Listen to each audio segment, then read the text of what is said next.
Hello guys. അപ്പോൾ guys ഭയങ്കര ക്ഷീണം.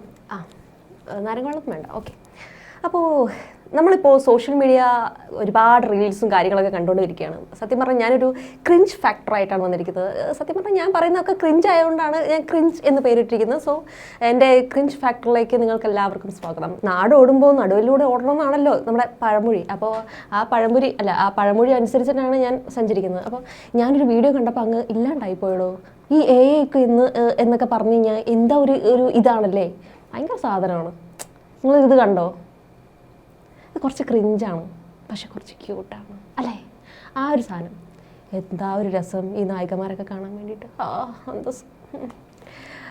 ഇത് പഴം കുറേ സാധനങ്ങളുണ്ടല്ലോ. പഴം കാണുന്നുണ്ടോ അതിൽ? പക്ഷേ നമ്മുടെ സായി പല്ലവി ഏത് ഡ്രസ്സ് ഇട്ടാലും സുന്ദരിയാണ്. നമ്മുടെ നടന്മാരൊക്കെ വെച്ചിട്ട് ചെയ്തത് രസമായിരുന്നു. നമ്മളെ മോഹൻലാൽ, മമ്മൂട്ടി, ദിലീപ് ഇവരൊക്കെ ആപ്പിളും മുന്തിരിയൊക്കെ വെച്ച് ചെയ്തത് നിങ്ങൾ കണ്ടിട്ടുണ്ടായിരുന്നു.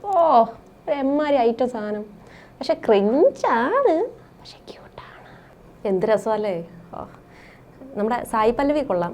ആദ്യം നയൻതാര ആയിട്ടാണ് വരുന്നത്. പക്ഷെ നയൻതാര ഇത് മസാല ദോശയിൽ നെയ് റോസ്റ്റാണ്. നെയ് റോസ്റ്റിൻ്റെ പരസ്യമായി. നെയ് റോസ്റ്റിന് ഇതിനെക്കാട്ടി വലിയ ഇത് കിട്ടാനില്ല.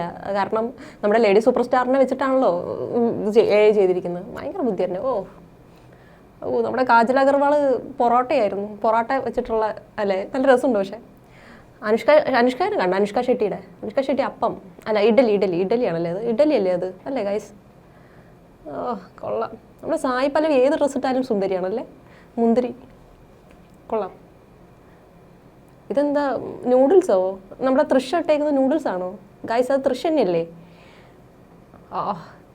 തമന്നേനെ എന്ത് പറ്റി? വട വെച്ച് അഡ്ജസ്റ്റ് ചെയ്തു. പക്ഷെ സൂപ്പറായിട്ടുണ്ടല്ലേ, ഭയങ്കര ക്യൂട്ട്, കുറച്ച് ക്രിഞ്ചി. ഇതിലാരാണ് നിങ്ങൾക്ക് ഇഷ്ടമായത്? എനിക്ക് നമ്മുടെ സായി പല്ലവിനെ ഇഷ്ടമായത്. നിങ്ങൾക്ക് ആരെയും ഇഷ്ടമായതെന്ന് കമൻറ്റ് ബില്ലും. അത്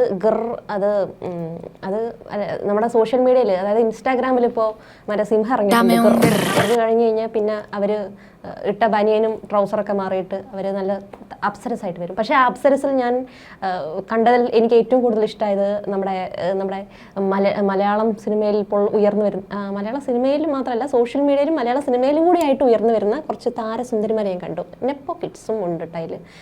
പിന്നെ നമ്മുടെ സോഷ്യൽ മീഡിയ അവരങ്ങ് എടുത്തു അല്ലേ? കണ്ടു നോക്കിയേ, നല്ല ചന്തല്ലേ. ഫസ്റ്റ് തന്നെ നമ്മുടെ ഇഷാനിയാണ്, കൃഷ്ണകുമാർ കുടുംബത്തിലെ ഇളയ മുറക്കാരി, നമ്മുടെ നെപ്പോ കിഡ്. പക്ഷേ ആള് വിചാരിക്കുന്നവരോ ഡാൻസുകാരിയും ഡാൻസുകാരിയാണ്. സൂപ്പറാണ്, നല്ല ഡാൻസാണ് അല്ലേ കാണാനും. അടുത്ത നമ്മുടെ അമല ഷാജി. അയ്യോ, ഒറ്റയ്ക്ക് വഴികെട്ടി വന്നവൾ, വിവാദ റാണി. സോഷ്യൽ മീഡിയ ഇൻഫ്ലുവൻസർ എന്ന ലേബലിൽ കഴിഞ്ഞ കുറച്ച് വർഷങ്ങളായിട്ട് നമ്മുടെ മലയാളികൾക്ക് ഏറെ പരിചിതമായ ഒരു പേരും മുഖവും ഒക്കെയാണ് നമ്മുടെ അമല ഷാജിയുടേത്. കാണാനും പിന്നെ ഇന്ത്യയിൽ തന്നെ അറിയപ്പെടുന്ന സോഷ്യൽ മീഡിയ ഇൻഫ്ലുവൻസേഴ്സിൽ ഒരാളായി മലയാളിയായ നമ്മുടെ അമല ഷാജി മാറിയത് നമുക്കൊരു അഭിമാനം തന്നെയാണ്. കുറേ വിവാദങ്ങളും കാര്യങ്ങളൊക്കെ ഉണ്ടെങ്കിലും കൊച്ചു കൊള്ളാം അല്ലേ. പിന്നെ മൂന്നാമത് നിൽക്കുന്ന ആളെ കണ്ട നമ്മുടെ അമൃത വർഷിണി. ആളെ നമുക്ക് തീർച്ചയായിട്ടും മനസ്സിലാവും. നമ്മുടെ മോഹൻലാൽ, നമ്മുടെ ലാലേട്ടൻ്റെ സ്വന്തം നമ്മുടെ തുടരും സിനിമയിൽ അഭിനയിച്ച കൊച്ചാണത്.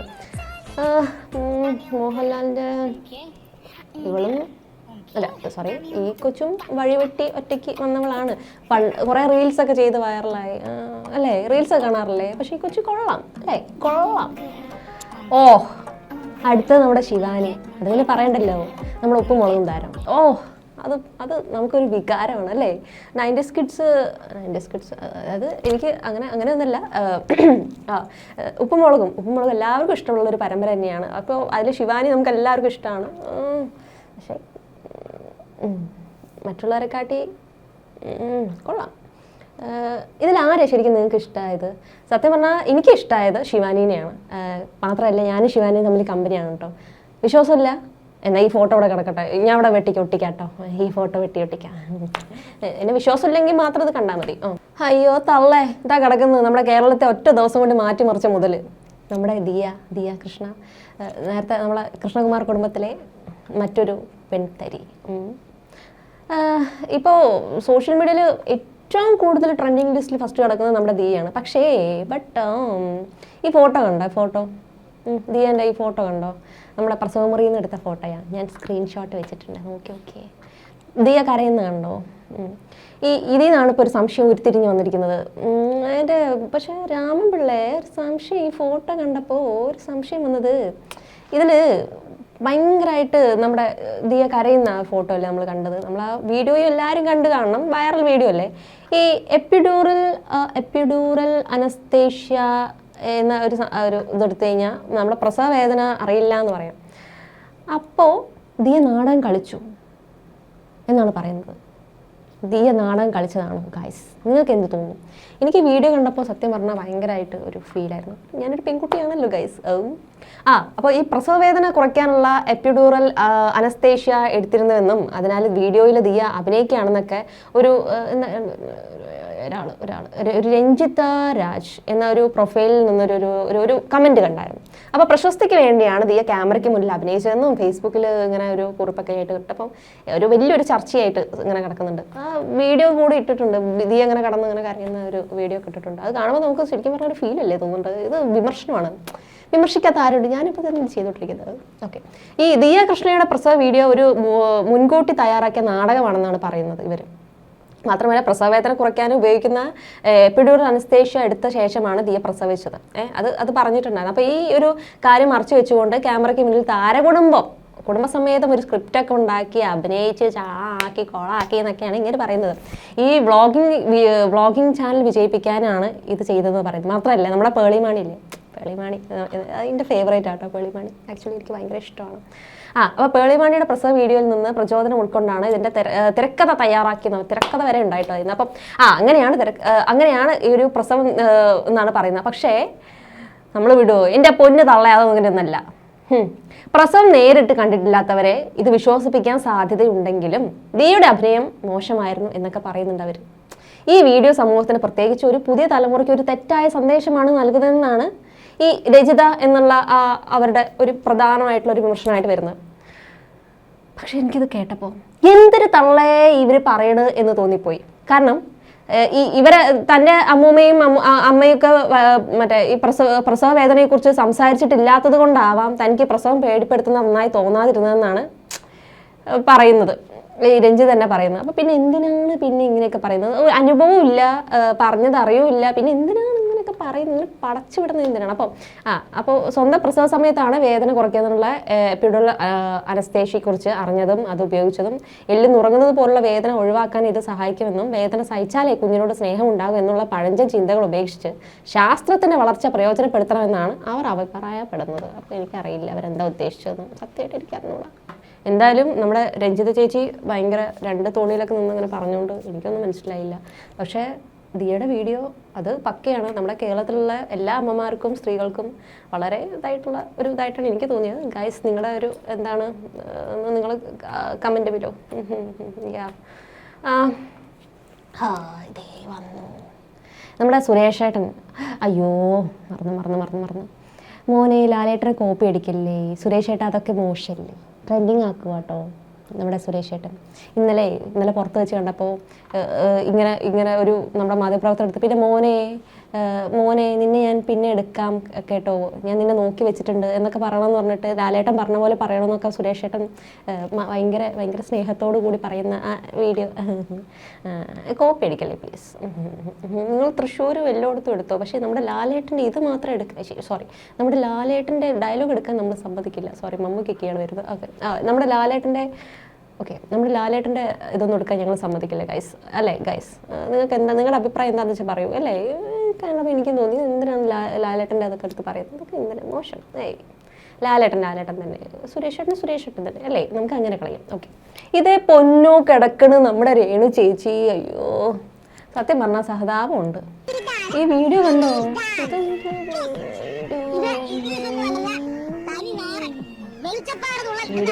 കൊള്ളാല്ലേ, നല്ല ഡാൻസ്. നിങ്ങളിത് ഇൻസ്റ്റാഗ്രാമിലൊക്കെ ആയിട്ട് കണ്ടിട്ടുണ്ടാവുമല്ലോ. പക്ഷെ ഇതില്ലേ എന്തോന്നടേ ഇത്, എനിക്ക് മനസ്സിലാവാത്തൊരു കാര്യം എന്താ, എനിക്ക് ഡാൻസിനോട് തന്നെ ഒരു പക്ഷേ ആ വീഡിയോ കണ്ടപ്പോൾ എനിക്ക് ഒരു സംശയം തോന്നിയത് എന്താണെന്നറിയോ? ഈ ഫ്രണ്ടിൽ ഈ ഫ്രണ്ടിൽ കിടക്കുന്ന സാധനം ഇത് അതെന്താ ചേച്ചി ആ തൊപ്പി എന്തിനാണ് അവിടെ വെച്ചേക്കുന്നത് അല്ലേ? നിങ്ങൾക്ക് സംശയമില്ലേ? ആ തൊപ്പി നിങ്ങൾക്ക് കുറച്ച് സ്റ്റൈലിന് വേറെ എവിടെയെങ്കിലൊക്കെ വെക്കായിരുന്നല്ലേ? ഫ്രണ്ടിൽ ഇത് പുതിയ സ്റ്റൈലാണെന്ന് തോന്നുന്നു. അപ്പോൾ ഗായ്സ് നമ്മുടെ രേണു ചേച്ചി ഒരു പുതിയ സ്റ്റൈൽ ഇറക്കിയിരിക്കുകയാണ്. ഇനി രേണു സ്റ്റൈൽ എന്നുള്ള രീതിയിൽ തൊപ്പി എവിടെ വെക്കേണ്ട സ്ഥലം ഒന്ന് സെറ്റ് ചെയ്തിട്ടുണ്ട്. അപ്പോൾ എവിടെയാണ് തൊപ്പി ഇനി തൊട്ട് സ്റ്റൈലിന് വേണ്ടി വെക്കേണ്ടത് മനസ്സിലായി കാണും. അതിനാണ് നമ്മുടെ രേണു ചേച്ചി ഇത് ഇറക്കിയതെന്ന് തോന്നുന്നു അല്ലേ ഗായ്സ്? അയ്യോ നമ്മുടെ ധ്യാൻ ചേട്ടൻ നോക്കിന്റെ രാജാവ്. ഈ വീഡിയോ നിങ്ങൾ കണ്ടായിരുന്നോ? ഇവരെ വെച്ച് തന്നെ തുടങ്ങാം. രണ്ടുപേരെയൊക്കെ ജഡ്ജിങ്ങിനെ കുറിച്ച്. എന്റെ ജീവിതത്തിലെ ആദ്യത്തെ ഫാഷൻ ഷോ ആണ് ഞാൻ ഇവിടെ ഫ്രണ്ടിൽ നിന്ന് കണ്ടത്.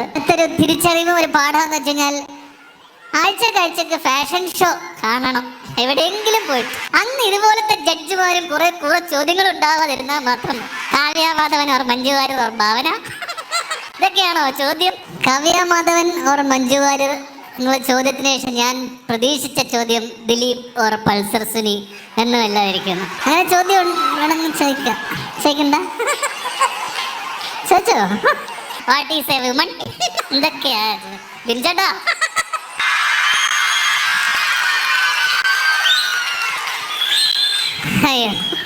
നമ്മുടെ UK നടന്ന ഒരു ഫാഷൻ ഷോയുടെ അവാർഡ് പരിപാടിക്കിടെ നടന്നൊരു സംഭവമാണ് ഇത്. നിങ്ങൾ കണ്ടായിരുന്നു അറിയില്ല. ഈ ചടങ്ങിൽ അവതാരികയായിരുന്നു നമ്മുടെ ബിഗ് ബോസ് താരം ശോഭ വിശ്വനാഥിനെയും ലക്ഷ്മി നക്ഷത്രയുടെ. അങ്ങനെ അത് സ്വാഭാവികമാണല്ലോ.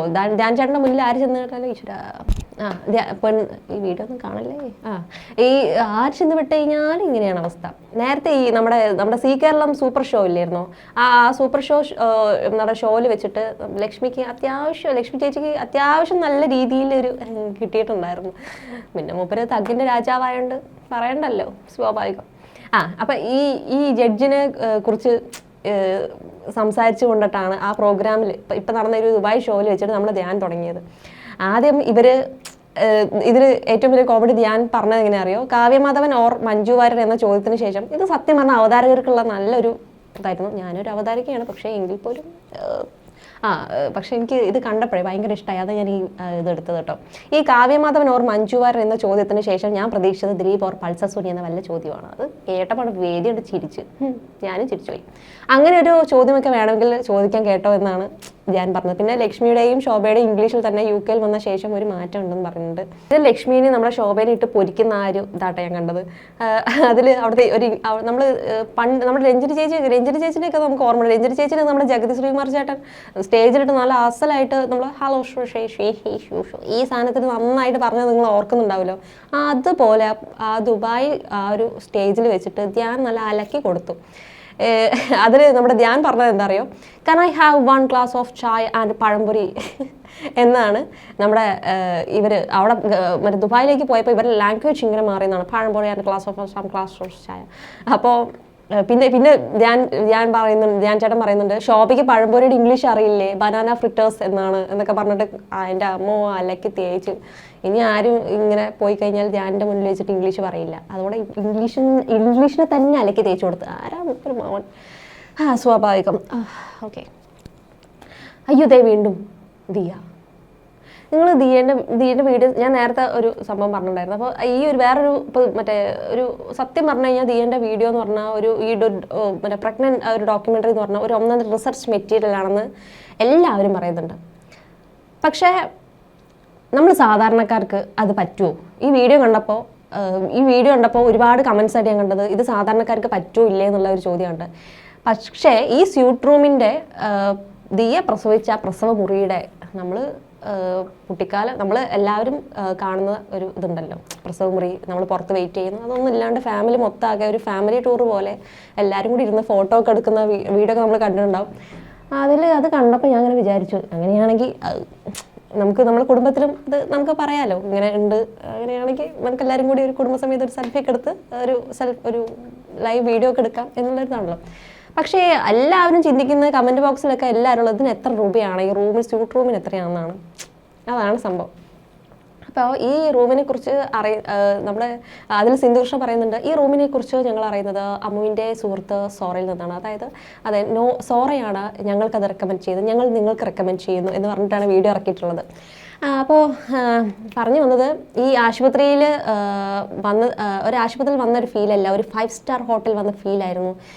പക്ഷേ താങ്ങാൻ പറ്റാത്ത റേറ്റ് അല്ല എന്നാണ് സിന്ധു പറഞ്ഞത്. പക്ഷേ ലേബിൾ സ്വീറ്റ് റൂമിന് ഒരു ദിവസം എത്ര രൂപയാണെന്നല്ലേ? 12,000 രൂപ. അതാണ് ഞാൻ ഉദ്ദേശിച്ചത്. അതായത് 12,000 ഉള്ളൂ. 12,000 പാവപ്പെട്ടവർക്ക് അതൊരു ഇതായിരിക്കാം. പക്ഷെ 12,000 ഒരു ലക്ഷക്കായിട്ട് ചെന്ന് കഴിഞ്ഞാൽ സുഖമായിട്ട് വരാം എന്ന് തോന്നുന്നു. 2 ലക്ഷം അല്ലേ ഒരു ദിവസം? ഓക്കെ. അപ്പോൾ വെളിയിൽ കാണുന്നവർക്ക് തോന്നും ഭയങ്കര റേറ്റ് ആണെന്നൊക്കെ. പക്ഷെ ഒരു സാധാരണ ആശുപത്രിയുമായി താരതമ്യം ചെയ്യുമ്പോൾ ഒരു 30,000-40,000 വ്യത്യാസമേ വരുന്നുള്ളൂ എന്നാണ് പറയുന്നത്. 30,000 ഇവിടെ ഒരു 1,000 രൂപ ഉണ്ടാക്കാൻ നമ്മൾ പെടുന്ന അപ്പോഴും ഓക്കെ. അപ്പോൾ ഡെലിവറിക്ക് ഇനി നിങ്ങളുടെ വീട്ടിൽ ആരെങ്കിലുമൊക്കെ പ്രസവിക്കാനൊക്കെ ഉണ്ടെങ്കിൽ ഒരു നല്ല എമൗണ്ട്, 1 ലക്ഷത്തിൻ്റെയൊക്കെ ഒരു എമൗണ്ട് ഒക്കെ എടുത്ത് സൂക്ഷിച്ച് വെച്ചാൽ ഇതുപോലെ ഒരു ട്രിപ്പൊക്കെ പോയി വരുന്നവർ പ്രസവിച്ച് ഒരു സാറ്റിസ്ഫാക്ഷനോടെ പുറത്തിറങ്ങി വരാൻ പറ്റും. ഓക്കെ. ഇപ്പോൾ പ്രസവം എന്നൊക്കെ പറഞ്ഞു കഴിഞ്ഞാൽ അങ്ങനെയാണ്, ഒരു ട്രിപ്പൊക്കെ പോയി വരുന്ന പോലെയാണ് ഗർഭിണികൾക്ക്. ഇതോടെ തീരുമാനമായല്ലോ. അപ്പോൾ നമുക്ക് എന്തെങ്കിലും തെറ്റുണ്ടെങ്കിൽ ക്ഷമിക്കാം. അടുത്ത വീഡിയോ ആയിട്ട് വരുന്നവരെയും വണക്കം.